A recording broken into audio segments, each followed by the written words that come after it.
géant s'avança entre les deux armées, il s'appelait Goliath. Il était très grand et très fort, chaque jour il venait se moquer d'Israël et lancer un défi.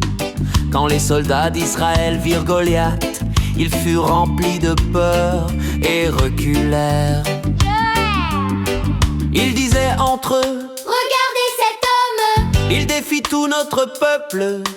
personne n'ose l'affronter. David entendit cela et demanda: Qui est donc cet homme? pour insulter l'armée du Dieu vivant. Pourquoi avez-vous si peur? Son frère aîné se mit en colère et lui dit: Pourquoi es-tu venu ici?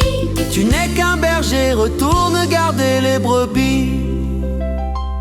Mais David répondit doucement: Ai-je fait quelque chose de mal? je voulais seulement comprendre. Les paroles de David arrivèrent jusqu'au roi Saül. Alors le roi le fit appeler.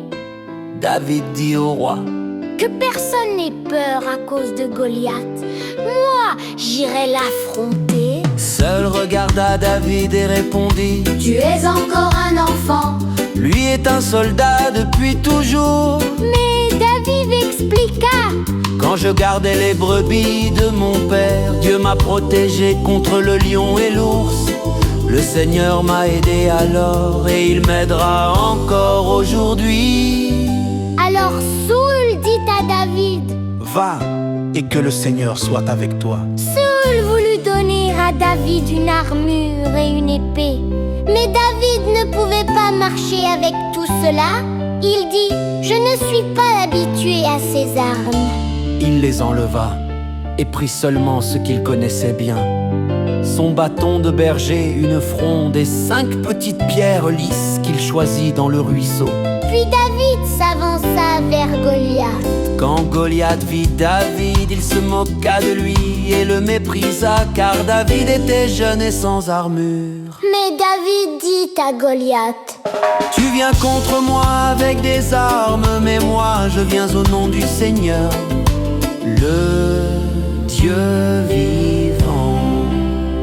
Ce n'est pas la force des armes qui sauve, la victoire appartient à Dieu.